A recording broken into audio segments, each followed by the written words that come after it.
What's up, everybody? Good to be with you on a Monday. It's the Overreaction Monday show right here on Orange Bloods Live. I'm Jeff Ketchum. That is Anwar Richardson. We are here to overreact after a,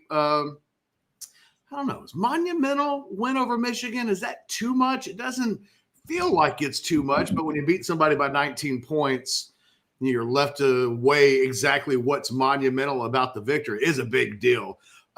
Like, comment, subscribe to the page. The Longhorns are number 2 in the country. Jump into that Specs chat. Let us have your Monday overreactions. Let us know your hot takes. Let us know your super chats. We'll bring you up on the screen. We'll talk to you. We'll talk about it. Anwar, how are you on this Monday? Any major overreaction looming in your brain today? Because I've got a few. Texas related or what? Whatever is in your little heart qualifies. Well, if you look over there, my USF Bulls gave Alabama all they could freaking handle. I'll just start over there. Maybe it made me, I know it's only one game, but it made me wonder, what does Alabama look like with Kalen DeBoer going forward? And then I start looking at the SEC landscape. Catch. This kind of probably bleeds into a little bit what you're thinking about. And, I see, Tennessee obviously is off to a hot start, right? I'm looking at them like, okay, they're kind of doing the damn thing. And there's Georgia. And then I'm just looking at Texas, Catch, and I'm like, is this the best team in the SEC right now? Like, I think a case can be made. Catch, I have to put together, we'll do our poll this week as far as stuff, our SEC poll, and I can make an argument that Texas should be number 1 at the beginning of that poll. Like, is that an overreaction? And maybe it is. It is overreaction Monday, right? And so there is an argument that I think I can make that says Texas is the best team in the SEC. So where my head is at is probably thinking, there's a couple of things, but more so, Catch, like this, we might be looking at one of the best team in the SEC. That Texas-Georgia game in the next couple of weeks could be one of the biggest games that we've seen in DKR. I mean, it might be 1 versus 2 when it's all said and done, Catch. And so I'm more like, man, this Texas team is a pretty badass team. Yeah, look, I mean, I think the Georgia thing is a flip a coin. I think that they're 1 and 2 right now. In the AP poll, they're 1 and 2, not just in the SEC, but nationally. The coaches still putting Ohio State at 2, Texas at 3. I've got some individual. There's a Quinn Ewers hot take that we can get to a little bit later on today. I wrote about it in my 10 thoughts in a weekend, but the hot take might be, watch your backside, Colt McCoy. Quinn Ewers is coming for your spot. I think there's a Texas secondary hot take that I've got in me where it's like, this might be the best secondary that the Longhorns have had since 2009. Offensive line hot take that I want to give. But at the end of the day, I wake up on this Monday and I find myself thinking about the Oklahoma Sooners a little bit. That is, now that Michigan is out of the way, there's some preseason games for the Longhorns to deal with. No offense to the UTSAs of the world. I know that we've got to cover it this week. I know Sarkisian will show up today, and he'll talk about the quality of that team.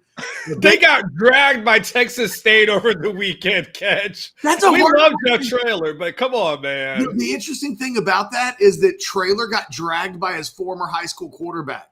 Oh, that's right. DJ Kinney is the head coach at Texas State, was a pupil under Jeff Traylor and gave Jeff Traylor the business this weekend. I started thinking, is there anything that I've ever done in life where I've just dragged my mentor quite like that? I don't know. I watched Oklahoma pretty closely on Saturday night. I got into the Houston-Oklahoma game. It was bad football, Anwar. And the Sooners loom as the next big game for these Longhorns. We know that Oklahoma beat Texas a year ago. There will be Oklahoma fans who will watch this and go, here go the Texas guys again, always talking about Oklahoma. And then Oklahoma will show up in the Cotton Bowl. It didn't happen 2 years ago, 49-0. But they'll show up in the Cotton Bowl and beat the Longhorns, and they'll shut the Longhorns up. except that performance against Houston was so bad. Even Oklahoma fans know they kind of sucked this weekend. That was a Houston team that just a week before got pile drived into the ground by UNLV. They go to Norman. And Houston had the ball late in the game with a chance to go down the field and win that game. And in the end, Oklahoma has just enough to pull out that win against Houston. But they kind of suck, Anwar. They've got a quarterback problem that it's kind of stunning that they ran Dylan Gabriel out of town because they felt like it's Jackson Arnold or bust. And right now, Jackson Arnold is not good.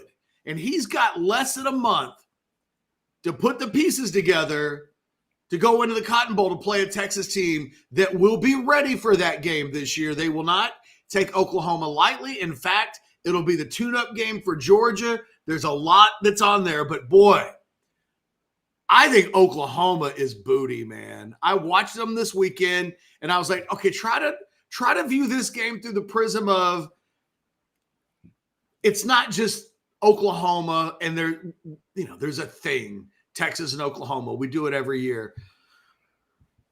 It just was not a good that was not a good football team playing at, and their fans watched that game and they did not know how to react because there was nothing to cheer for. It was a 14-12 game for much of the second half. Nothing was happening. The Oklahoma offense wasn't doing anything. I think it's possible, and Oklahoma's schedule is brutal. They basically play everybody in the top 8. Everybody. I think it's quite possible that OU truly sucks in 2024, and not just that OU sucks in the way that they normally suck. Like they may actually hoover this season. Okay, how much of this, and I didn't get a chance to watch the game, Catch, so I'll have to lean a little bit on you on this one. But how much of that is injury related for them? Because they do have some injuries. Right? I think they've got some receivers who I believe may be out. Like I don't think Nick Anderson played for them. I think they've also got some injuries on the offensive line is concerned. And again, I didn't see it. I mean, I know they've got Deion Burks. Burks played. Yeah, and I know they don't have much else, outside of him. They couldn't run the ball on War at all. But did they pass? They couldn't pass the ball. Look, Jackson Arnold goes 19 of 32 for $174.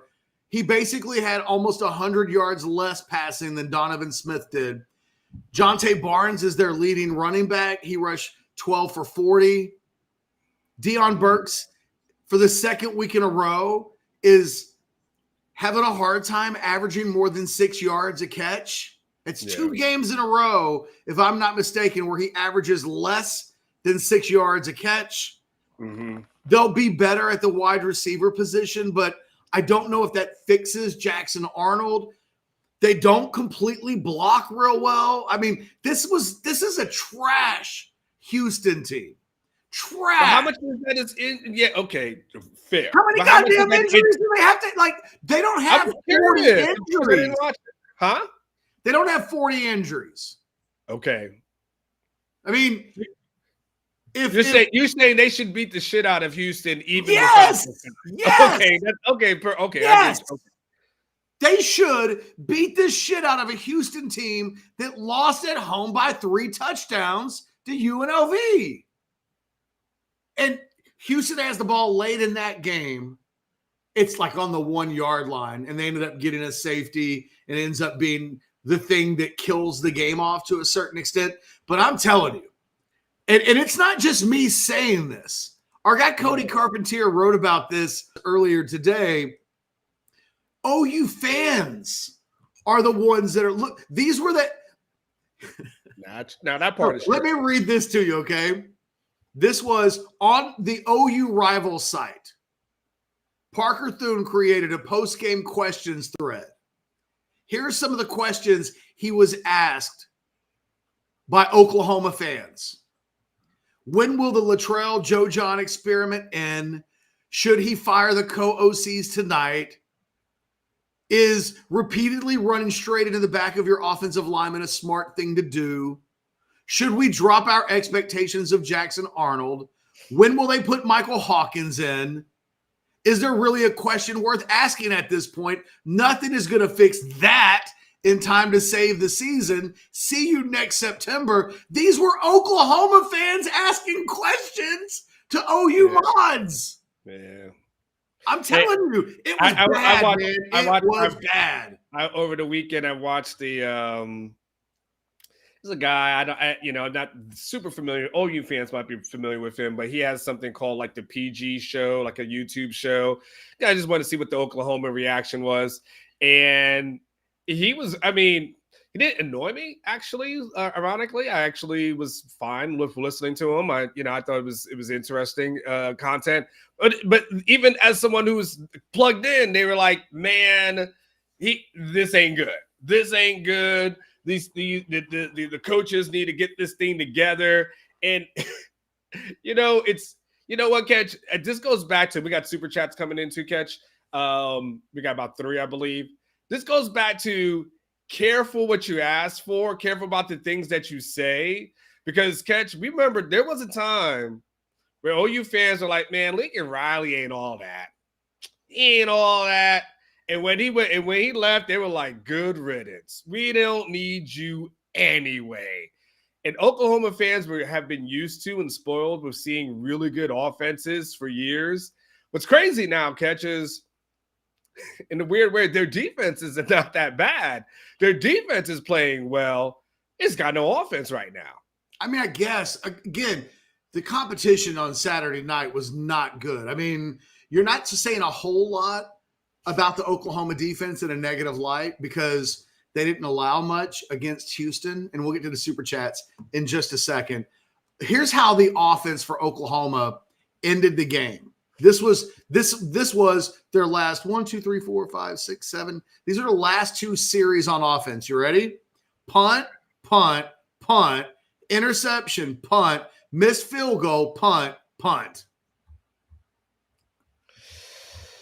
Well, that ain't good. No, it's not. That's not good. But is it? Here's the thing. Let's hold on. Let's check. Let's knock out the super chats because I want to encourage people to. All right. Well, hey, I got them in order. Here we go. Super chat number 1 from Just a Dude. Is Quinn the number 1 quarterback in his draft class? Maybe. I think it's 2 weeks, but I think it's a very, very possible. Sure.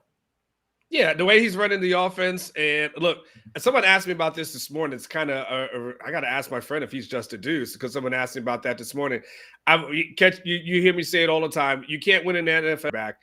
If you don't have a franchise quarterback, you have to get one. And so there's people that are out there that'll say, you know what, I'll keep drafting them. You got to keep drafting them until you get one. So it's possible that he ends up being the number 1 QB in the class the way it's headed. We'll see. Probably cheat him and Beck. Yeah.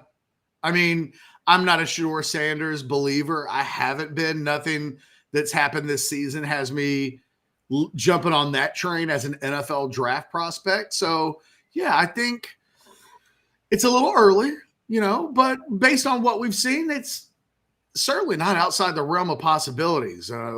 Far from that.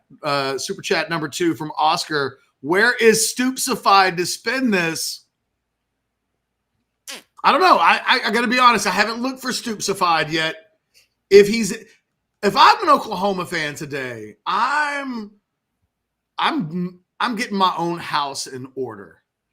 Because trust me, nobody that's wearing crimson and cream could be inspired by that performance on Saturday. They know they've got bigger games. They know their schedule is brutal. They've got the schedule that Texas doesn't have, and it's not fair, but it is what it is, and they better get their act together or they're staring at a 7-win season, and I think Venables very seriously being on the hot seat when it's all said and done. Zoe asked for $4.99. Thank you, Zoe. Is our hit portal hit rate that much higher than the rest of the country, or are we just masking our misses with excellent high school recruiting and development?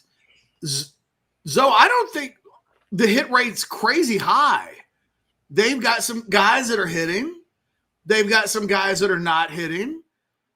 Yeah, the high school recruiting, it matters. All of this badass talent matters. This is what it looks like when you put together one of the, what I said throughout the offseason, Zoe.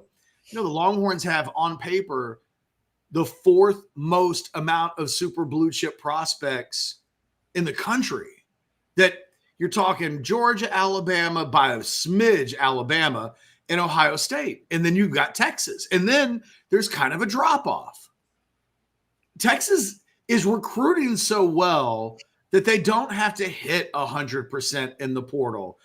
We haven't seen Silas Bolden hit yet, if we're being completely honest. He's not in the top 2 wide receivers. You haven't seen Amari Niblack hasn't hit yet.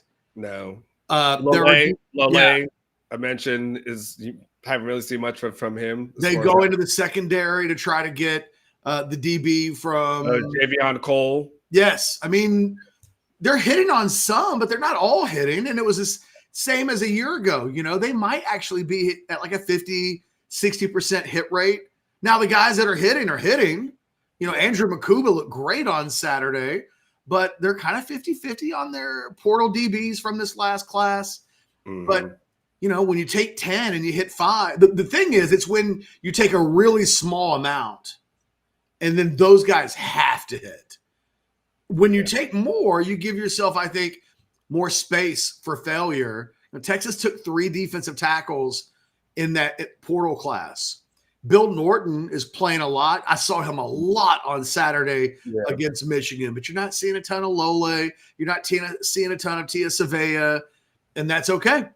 I mean, ultimately the cream rises to the top, whether it's from the portal or from the high school ranks. I don't think Texas has some crazy high portal hit rate that's making them rise above the rest of the country. I think they're getting it right on both sides. And this is what it looks like when you do really well in the portal and in high school football recruiting with all of the big name guys. The running back stuff's crazy that they keep having guys go out for various reasons and injuries, and they just keep putting guys in, and those guys keep having success. It probably speaks to the offensive line, and at the same time, it speaks to the quality of the high school running back recruiting.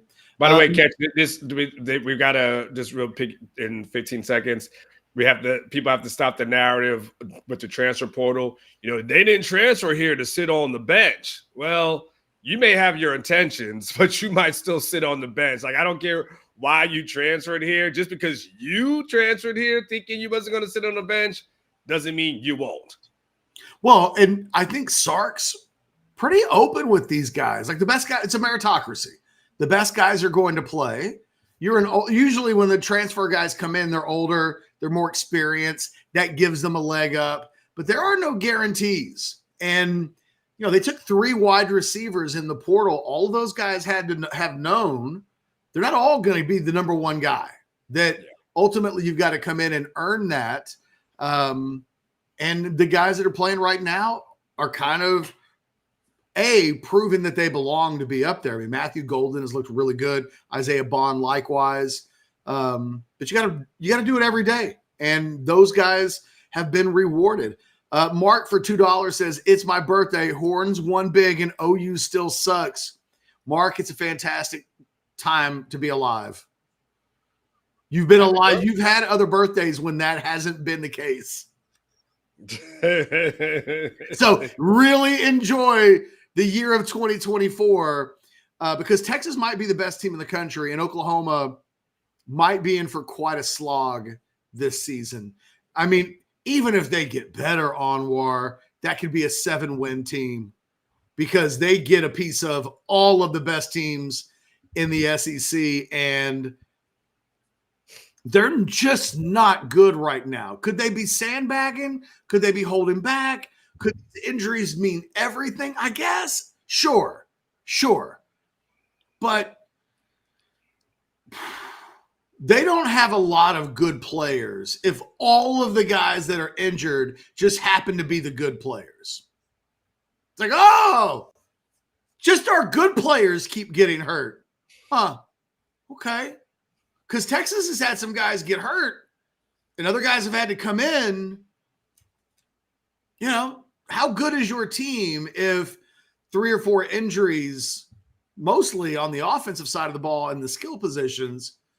I don't know. I mean, I didn't watch Oklahoma on Saturday, Anwar, and think to myself, you know, they get these injured guys back and they're cooking with grease. They got Jackson Arnold is a problem until he figures it out.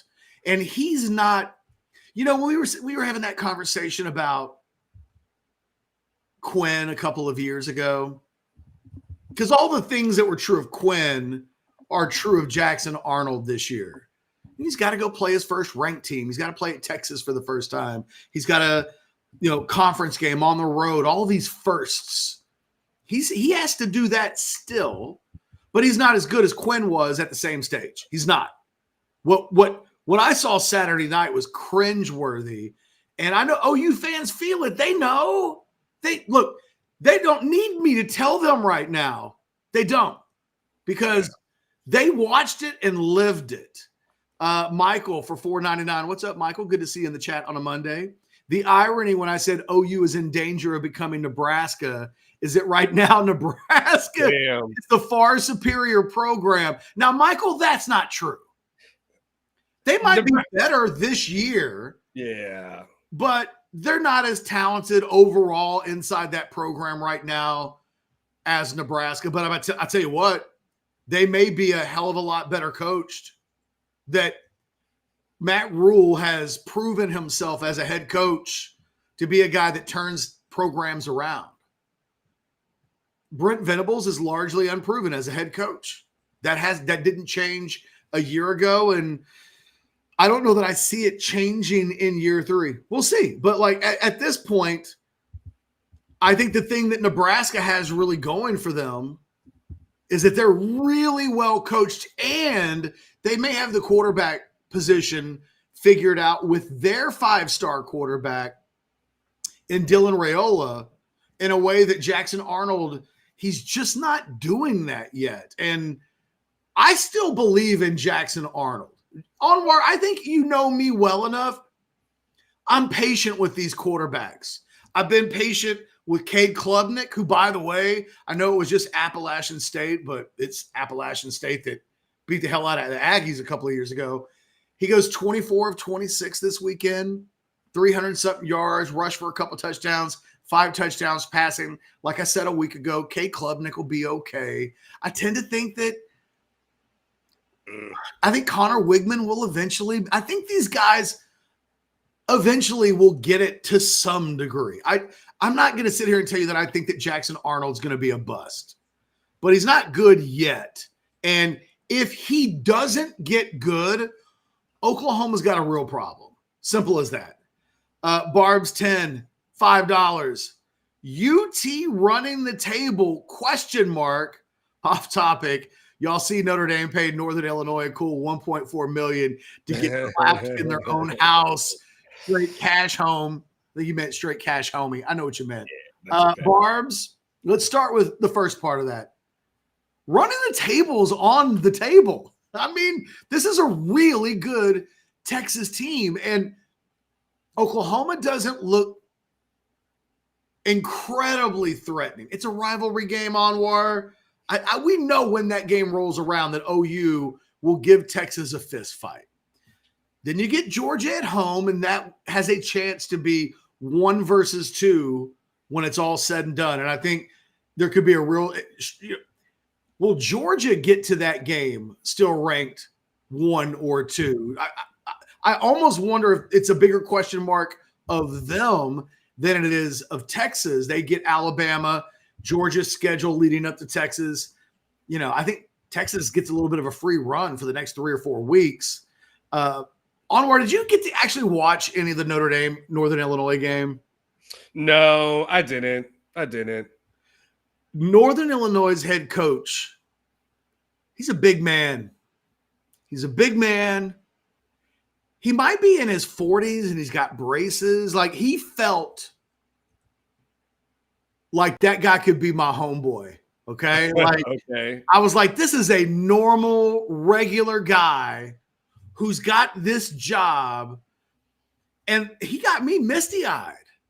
When that man started talking about he played at Northern Illinois, that this is personal for him, that the program achieved something like this, he starts crying in the NBC interview. It was hard not to like feel how emotional that moment was for him. It's easily my favorite moment of the college football season so far. Anytime Notre Dame gets knocked upside the head is always usually a good moment for college football. Northern Illinois got a paycheck. And they went in there, and it wasn't an accident. And I've got Northern Illinois in my top 10 right now because, by God, the rest of the top 10, once you get to like 7, 8, 9, and 10, you're like, ugh, I don't know. Do I reward Oregon for needing a couple of special teams touchdowns to beat Boise State at home? No, I'm going to reward Northern Illinois, who went in and took down a top 5 team on paper like they stole something. They beat Notre Dame up. Well done, Northern Illinois. I enjoyed watching that. I only saw the highlights, but I love it. And you know what? Honestly, if Notre Dame doesn't want to join the conference, so be it. I'm all down with that. Go ahead. You remember the movie Die Hard when the Carl Winslow character, the police officer, what's his name? Reginald. I can't remember his last name. Remember, you see him in the convenience store early in the movie, and he's buying Twinkies.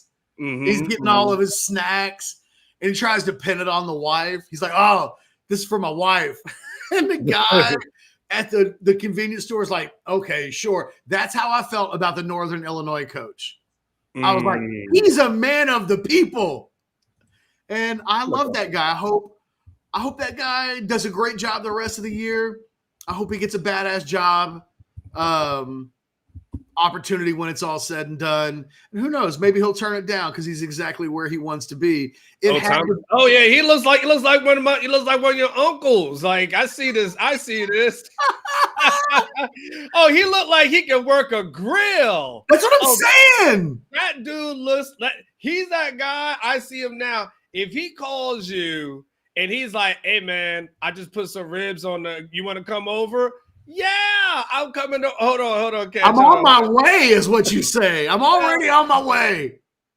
Ken, that's the guy. That's what I'm saying. Oh yeah, that guy can. Oh yeah, that's that. He cool. Yes.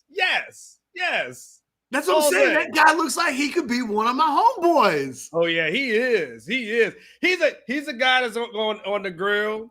That's got the big man towel that they that they put on their shoulder. Every big man got the little sweat towel on there. He like, yeah, this thing gonna be ready soon, boy. Just get ready. I show up and I say something like, man, I don't cook chicken real well. It's just never been my thing. I've never been able to quite figure it out.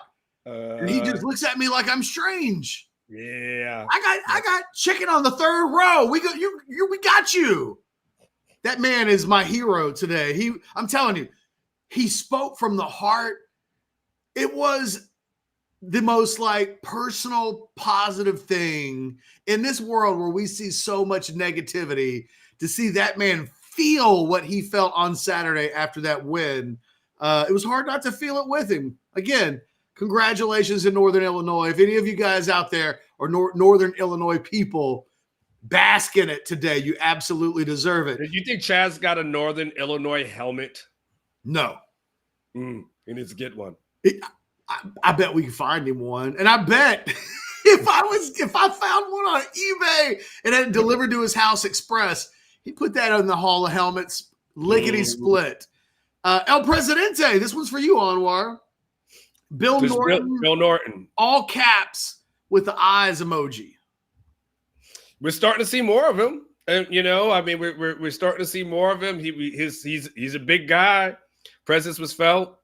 Helped with the run. This was a Michigan offense that The only chance that they had was to try to run the ball, and I just thought that was like a bad strategy. I think that, again, just hats off to you and I, Catch. I'm still going to do a victory lap for us because we were the only mods that came out there that said, man, Michigan ain't holding nothing. Like, Texas has got this thing covered. Like, this, in the other mods kind of were doom and glooming it.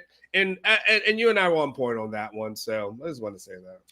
Happy birthday, Mark. The women in the chat are saying what's up. Oh, Mark's okay, kind of going like that. Text Blondo 5, giving him a little birthday love.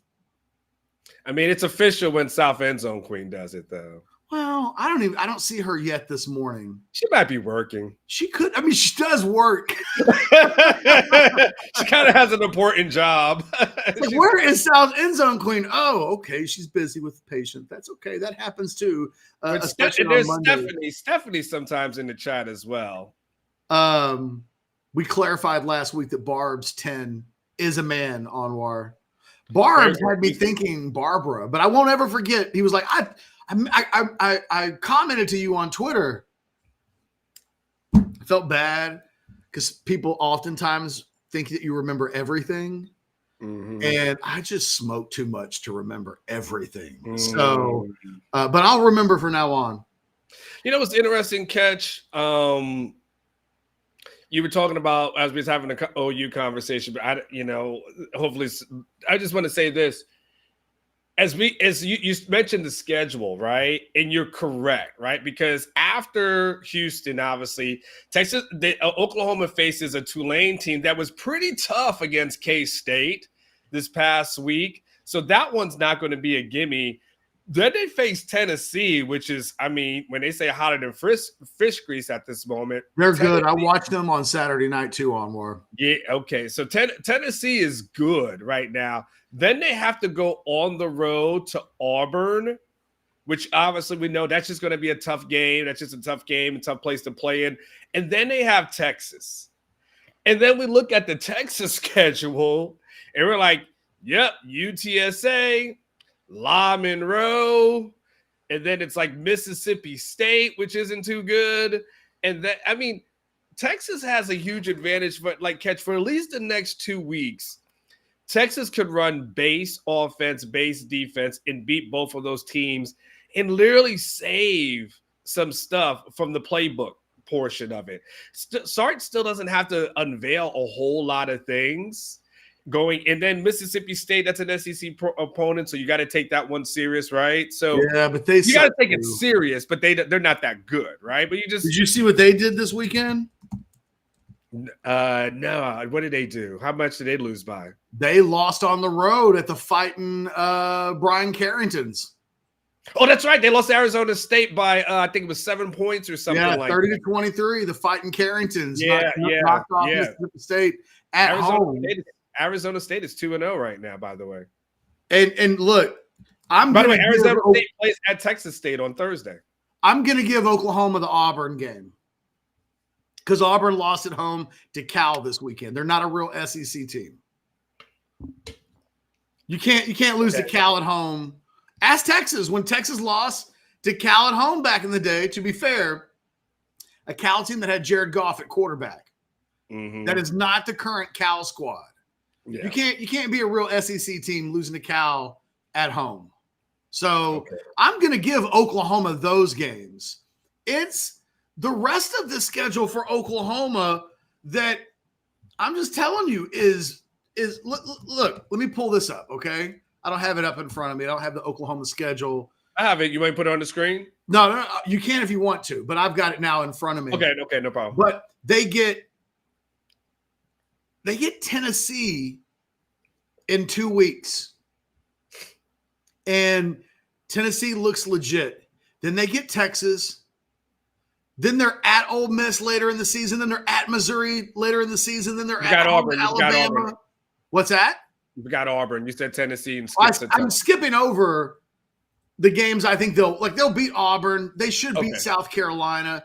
They play Maine in November for some reason that I'm not quite sure. That's a very SEC thing to do. But they still have number 7 Tennessee at home, number 2 Texas on a neutral site, at number 5 Ole Miss, at number 6 Mississippi, at home to number 4 Alabama, at number 16 LSU. They better get better fast, or because that's 1, 2, 3, 4. That's 6 losable games. And I'm not including anybody else like Auburn and South Carolina or even Tulane. They better play better this weekend against Tulane, because Tulane, and I'm going to assume Oklahoma gets better and they handle Tulane with ease, except I thought they would handle Houston with ease. It's not a good Houston team. This isn't even a Houston team that's even as good as they were a year ago. It was surprising how average Oklahoma looked. And I think one of the things that you're completely right about, Anwar, is that when you look at what Texas has on its schedule in its next 3 games, they're not going to show a whole lot against those teams. They don't have to. They're going to beat UTSA like they stole something in their base packages.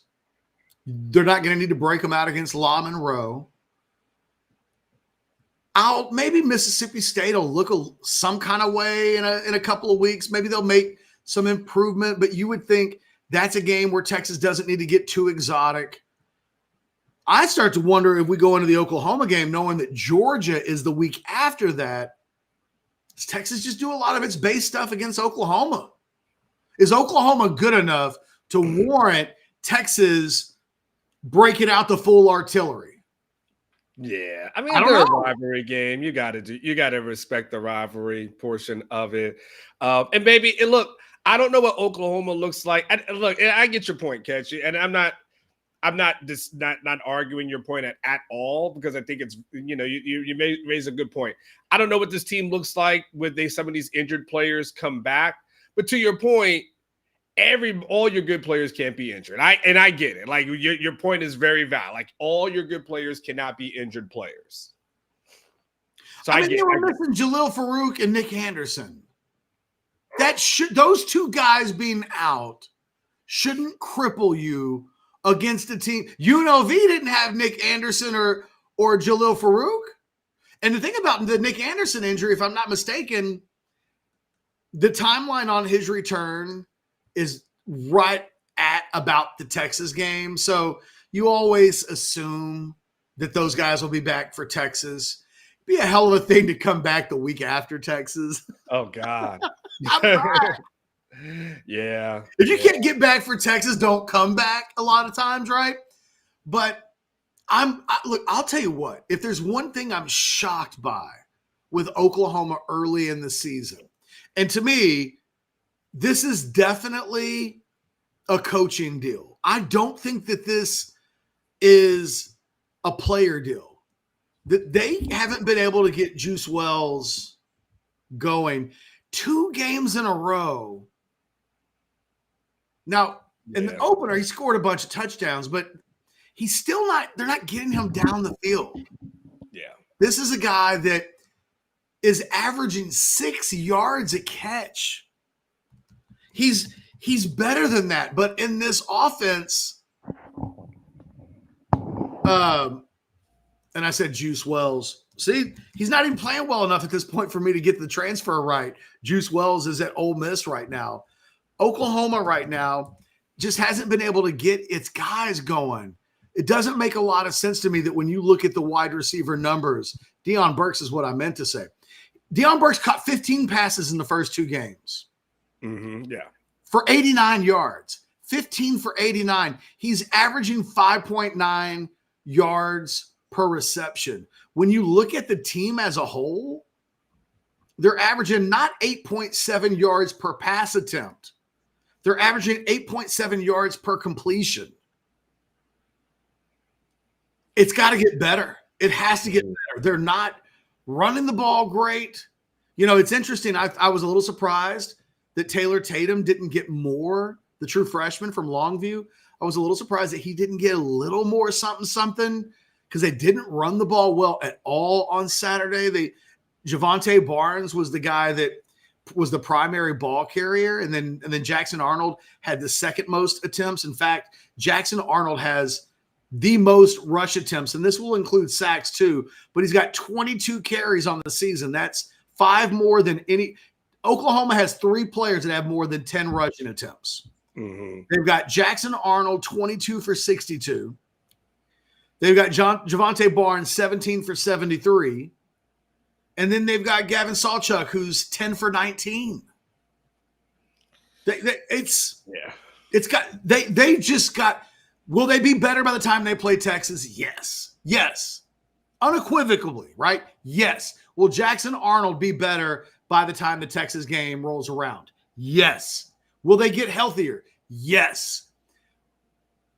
But boy, there's a gulf right now between the quality of Oklahoma and the quality of Texas.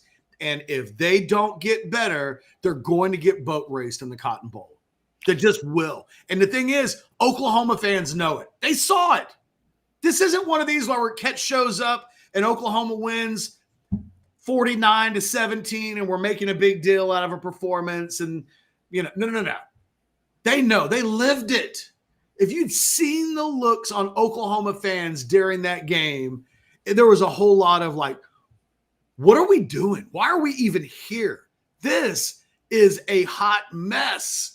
And they went, after the game was over, they went on to the rivals OU side and the Sooner Scoops of the world, and they were asking the questions. What the hell is this? And on this Monday morning, they're going to work, asking their coworkers, what in the world are we doing? What are we about to go 6-6 or 7-5?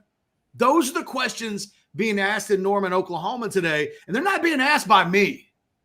I know that a lot of times I'm the OU bad guy. Not today. Not today. The bad guys today, coaches, quarterback, injuries, excuses. It's a whole lot of it combined, and I'm just pile hopping at this point.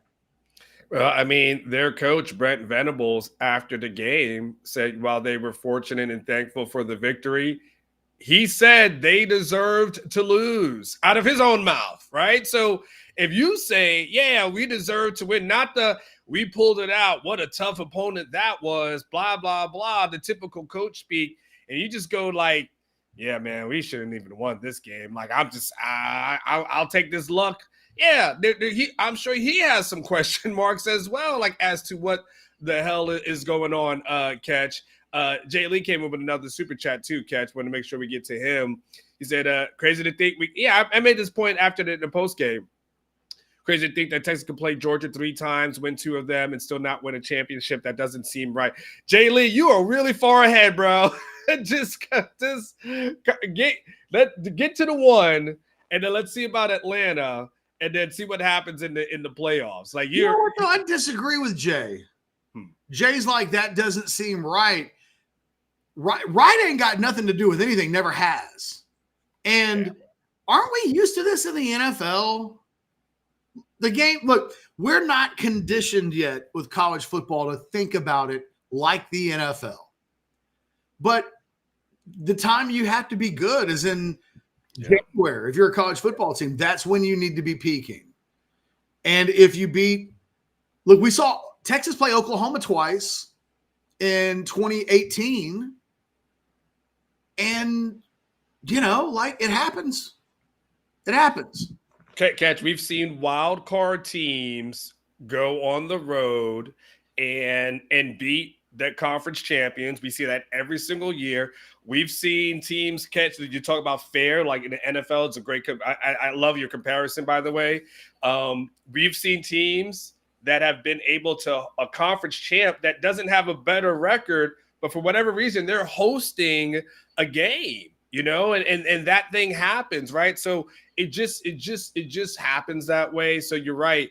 I think it's a really valid question. Might be one I ask Steve, to be quite honest with you, because I think that's a really good point on how do you balance a long season. But you're right. At the end of the day, all that matters is what you do in the playoffs. And the Michigan win won't mean as much if Texas loses in the first round of the playoffs. No doubt. We'll remember that game a lot less than we will if this ends up being a magical season. And look, as a Cowboys fan, I can remember this is the one that sticks out of my head forever. Mm-hmm. beat the Giants twice in the regular season. It was the infamous Tony Romo goes to Cabo with Jessica Simpson game on War. They had the bye week, so he went on a little vacay. He came back. They lose the Giants in the divisional round after having beaten them twice in the regular season, and then the Giants go on to beat the Patriots in the Super Bowl.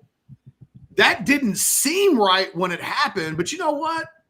In 2024, nobody remembers what seems right anymore. All they remember, Giants won the Super Bowl, went through the Cowboys in Dallas to do it. And if I'm like, yeah, but what about the season? Catch. Save that what happened in September stuff or what happened in October stuff. What matters is what happens in January. And we will get there eventually, Jay Lee. We will. At some point, we'll have gone through the playoffs enough times that we'll start to say things like, hey, man, you know, because this is true. When Texas plays Georgia in October, that game only matters so much. The winner of that game is guaranteed nothing. It doesn't mean that you're going to absolutely win the SEC. It doesn't actually absolutely guarantee that you'll make the playoffs. It puts you in a hell of a position if you're still undefeated, but you still have games to play. The goal is to finish in the top 12, and beyond that, the goal is to finish in the top 4 so that you don't have to play a first-round game. But ultimately, this season will be defined by the 3 or 4 games that teams play after the Heisman and everything else is decided. The games that really matter will be played. And boy, you lose in one of those games early, and everything that you did prior to that won't be remembered at all. Those are big boy college football stakes in 2024. And man, we better get used to them. Buck Wild Anwar for $5 says, and Buck Wild, I haven't even read this yet, but Anwar probably only going to get one question today. So I haven't read what you're about to ask him. But you have to ask yourself, is this the best question that Anwar can ask in his probably only one question for Steve Sarkisian? Unless Anwar does one of these, hey, Sark, 3-part question for you.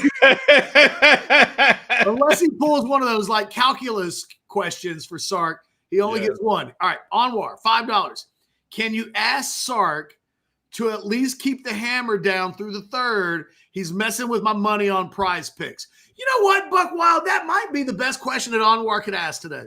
Well, we all lost by a half a yard on Quinn in our Prize Picks. Like, just a killer on that one. You know what he might say to that, though, Anwar?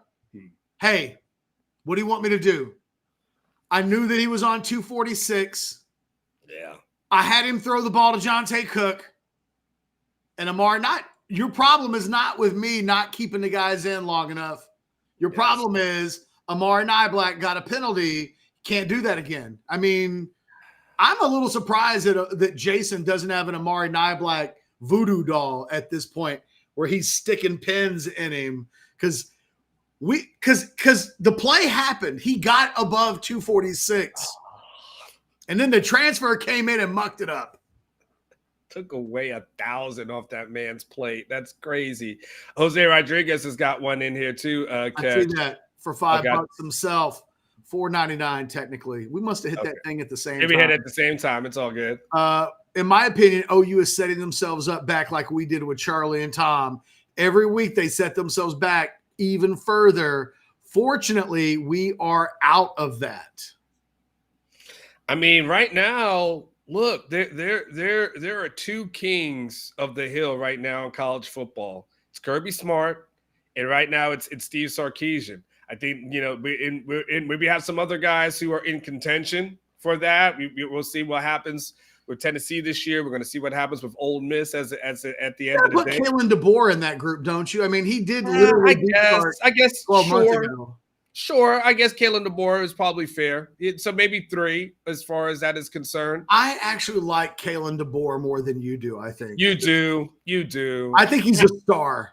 I need a longer body of work for him. And he was on that. Isn't his body of work better than Sark's?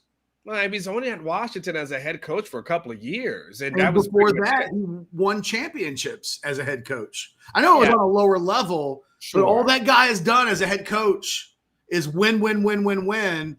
And he goes to Washington and wins. I don't know if he's going to be great in year one at Alabama because I don't know if the pieces completely fit what he wants to do. But I think that guy's going to be a rock star. And I'll say this. I was really impressed with him at SEC Media Days. First time to be in a room with that guy. And I was like, okay, I get it. I watched some of those coaches and I was like, good grief, man. Those guys are the CEOs of multi-million-dollar programs. And I would question whether or not they can even buckle their britches when they go to the bathroom. I watched Kalen DeBoer and I was like, okay, I get it. I get why that guy has been successful everywhere he goes. But I get where you're coming from as well. I mean, but I will say this though: the one thing I will give him credit for, I'd say one. There's a lot to give him credit for. I'll say this: I love Keelan Russell, the Duncanville quarterback. Absolutely love him, and love that he when him flipping to Alabama. And some people are like, well, he just flipped the guy from SMU. I'm like, you have not seen this guy play. If you just because he is better than SMU. That is not his level. So him bringing in that guy in the future, I think that they're in a good hand. So because of that, I'll probably give him a little bit more props because I love him being his Michael Penix. Yes. And I don't know if Jalen Milroe is. And look, Milroe's passing stats are actually pretty sensational. It's only been a couple of weeks.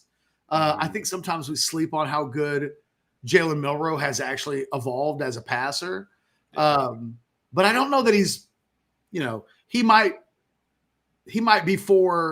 be like a parallelogram instead of a square. And DeBoer's looking for a square, and he's kind of a square, but he's not completely. It's like I wonder if he's still one more quarterback away, from having Alabama be the Alabama version of what he did at Washington. But I watched the South Florida game on Saturday night. They kind of sludged their way through. They had a big fourth quarter, and they get the separation. And I came away from that game thinking Texas and Georgia at this point in the season are messing up everybody else because we're holding Alabama up to the Georgia-Texas bar so far. And it might be that those are just the two best teams in the country. And it might just be, the mere mortals are out here struggling at times with sketchy competition. And because we're not seeing that from Texas and Georgia, we're semi-harshly judging these other teams. Mm-hmm. And I wonder and I don't mean the OUs of the world who are barely getting through Houston. I mean, Oregon, who ends up in a battle with Boise State, but they win and they make a bunch of big plays and, they carry them to a victory. Or we look at an Ohio State from the week before. Obviously, they boat raced the team they played this past weekend, but they played Akron in week one. And it was like, 21-10 at halftime. How good are they really? I think Texas and Georgia at this point have separated themselves from everybody else. Now, some of these other teams can get there. Ohio State is one that comes to mind, that once they fully make the full transition at quarterback and they're really comfortable, I think they'll be fine. I tell you what, man, Tennessee looked really good the other night. And these SEC teams, Texas is just lucky. They don't get Tennessee. They don't get Missouri. They don't get Ole Miss in year one. Mm-hmm. And all of those teams have good quarterback play, maybe even Heisman candidate level quarterback play. So to be able to avoid them and Jalen Milroe, they get Carson Beck. They get Georgia, and that is no walk in the park to say the least. But beyond that, golly, man, we start talking – maybe one of the things I'll write about this week is ranking the quarterback play on this Texas schedule the rest of the way. Because one of the reasons why I thought Texas was going to do to Michigan what they did was because Texas went into that game with a massive edge at the quarterback position.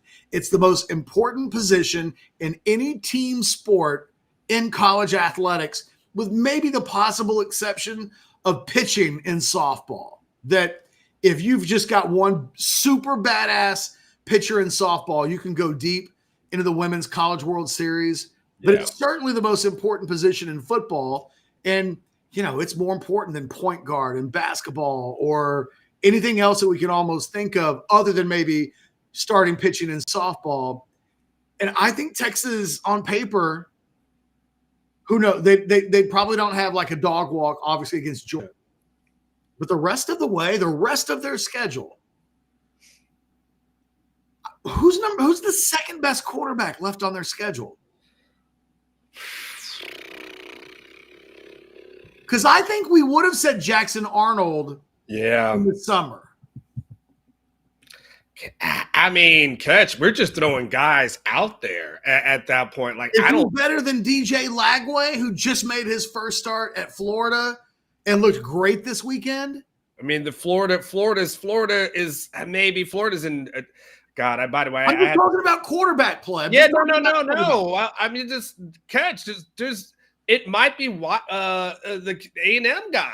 Like that, it may be Weigman. It might be Weigman. I can't think of anybody else. I can't. I literally can't. None of these other. I've seen a little bit of Kentucky. Not impressed with their quarterback situation. Florida's quarterback situation. Obviously, we'll see what that evolves into.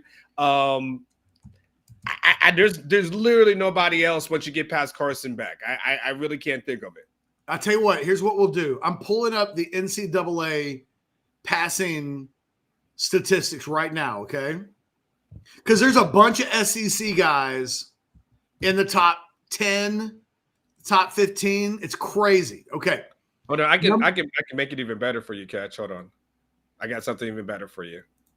When you pull this up, you're going to see that the answer might be DJ Lagway. Here you go, Catch. Here, okay. I got SEC guys in front of us. Okay. Well, I don't know if they've got. Do they have? I don't think the SEC stats. Do they have it by quarterback? I can't read that. It's too small for me. Hold on. I can make it. Let me see. Let's see. Hold on. Okay, can you see that now? I can, but click on that button that says rating instead of yards per game. Okay. Yeah. So they've got. So here we go. They don't play dart. Like I said, maybe it's DJ Lagway, who in his first game clearly was pretty exceptional. They don't play Milrow. Mm-hmm. I don't care what Blake Shapen's quarterback rating looks like. He sucks. He just does. And Mississippi State sucks. They lost this weekend to Arizona State. So they can't be that good. Then it's Beck. Then it's a kid from Tennessee. Then it's Nussmeier. Then it's Peyton Thomas. You get down. Now we get down to the final five. Jeez. And it's yep, they play Taylor Green. Yep, they play Jackson Arnold. Mm. And then we say Weigman. My God, Connor Weigman, what are you doing? He's at 101.14. Golly. I feel like you and I could do 101.14. Jeez. Connor, you're going to make me stop defending you. He's literally he has the worst rating of any quarterback in the SEC. Wow, 101. That's not even good. That's not even bad Tyrone Swoops. Bad Tyrone Swoops is blushing at how terrible those numbers are. Good Tyrone Swoops would be 12th on that list. Yeah. But bad Tyrone Swoops is like, Connor Weigman needs to pick it up. Yeah, to your point, QB advantage in everything, pretty much. I'm telling you right now, it might be that Lagway is the best quarterback that Texas will face the rest of the season. Yeah. Because I'm not Blake Shapen will fall. Trust me, he'll fall back to the pack. Mm-hmm. And then they don't play anybody else in that top, other than Carson Beck. They don't play anybody else in the top 9. That's it. Lagway, Shapen, and they get Beck. And everybody else they avoid. They avoid Jackson Dart. They avoid Jalen Milroe. They avoid Nico. They avoid Garrett Nussmeier. And they really got a sweet schedule in year one. And if you're going to pick games that Texas is going to be threatened in, it's got to be a game where somebody's quarterback plays out of this world football. Who did they lose to a year ago? They lost to Oklahoma, who got the performance of Dylan Gabriel's career thus far. And they lost to Washington, who got Michael Penix. I won't say on Michael Penix's best day, but it was an A-plus day for Michael Penix. That performance got him into a top 10 draft pick. That has undoubtedly got him a but top it's not 10. the only time he had a performance like that. But it was, I mean, he didn't have it like that against Oregon. I mean, but he sure had it like that against Texas, though. No, so I mean, the two games they lost last year were to a first-round draft pick, and I don't know yet what Dylan Gabriel – I really don't know what he is other than a pretty good college quarterback who a year ago had the best day of his life against Texas. But we're at a point now where Texas has reached this new level of what they are as a program and what they are as a team. If you're going to beat Texas, the most recent examples are, man, you better be sensational at quarterback. And look, if we were going the rest of the way and either Dylan Gabriel or Michael Penix was on the schedule, we would look at them and go, okay, well, that's obvious. The next best quarterback that they play would be those two guys. But those two guys aren't on the schedule. What's on the schedule is what we just looked at. And we're going to either talk about a DJ Lagway, who just made his first career start, but 5-star pedigree. You know, the expectations are that guy will, when he's done, he's going to be an NFL player. I mean, that's all of us that rated him as a 5-star. That's what we believe. Don't think that about Shapen. I'm waiting for Jackson Arnold to show us this, because that's what he was rated as. Jackson Arnold's supposed to be a big-time NFL prospect when it's all said and done. And we're just not seeing it yet. So I think the answer's going to be maybe Arnold, or look, there are 3 5-stars on the schedule: Weigman, Arnold, and Lagway. All of them 5-star quarterback prospects from the state of Texas, no less. But, you know, only one of those guys early on is flashing that 5-star ability. Weigman and Arnold are 5 stars in resume only in the media guide. You look it up and it's like, oh, look at his bio. It says what his recruiting ranking was, but his play on the field right now, not representative of all of that bluster that was given to him. Last thing before we head out of here, Catch. Billy Bird said, watching Quinn's throw in motion reminds me of dude opening the box in Pulp Fiction and pure gold gushing out like he's or he's Holland. Go sit. He didn't spell Erling Haaland's name right. First of all, yeah, I was like, what is he trying to say? Okay, he has a lot going on here. He's got a lot of references here. But I could be honest with you, Billy, and I just got to say this. Catch is a Liverpool guy. He knows. That's why he hit that Go City. You ain't gonna get no Holland love around here. Just so Holland's great, but if you're a Man City fan and you're gonna hit us with Go City, you have to spell your best player's name right. It's not Erling Haaland, it's Erling. E-R-L-I-N-G, not E-A-R. Come on, Billy. We just say that because we don't like City. Well, man, look. The thing is, I can't say that Holland has ruined any of my years yet. Kevin De Bruyne now, like we want to get into players. Yeah, we don't want to that have made me like crawl into the fetal position because Man City won't go away. Now look, Arsenal fans, they've got a reason. Last season, I understand Holland for them, but at this point, we haven't been good enough in the last couple of years to rightfully be mentioned with Man City. We got to get our levels back up. We beat Liverpool, not Arsenal. So I got to run, but can I give you a closing thought real quick? Let's have it. You know what's great about the conversation I've noticed that we were having today, and it should be great for Texas fans. We're finally paying attention to what happens in all of college football because that actually affects Texas. And we're not talking about like, oh, well, you know what? It was just a non-conference game that didn't matter. And, there's still the conference. What is it?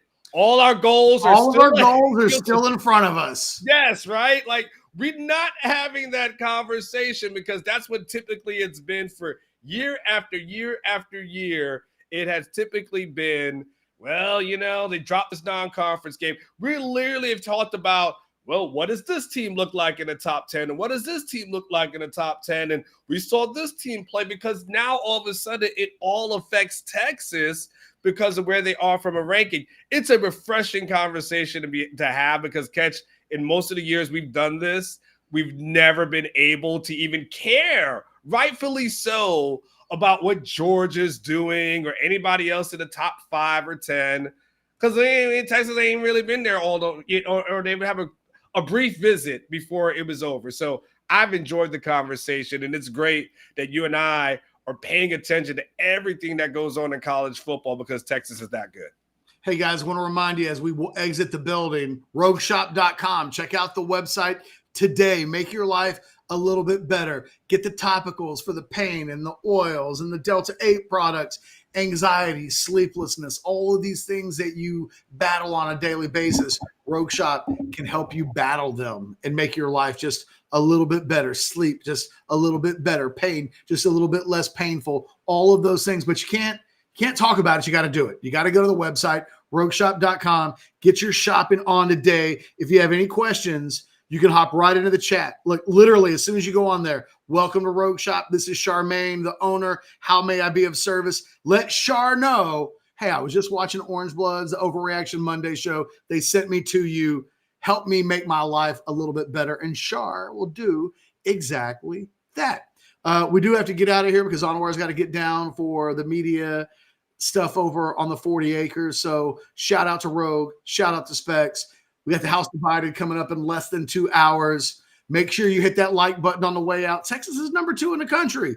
That's worth hitting the like button just as a way of celebrating a little bit on a Monday. For Jeff Ketchum, Anwar Richardson, thanks for watching the Orange Blood.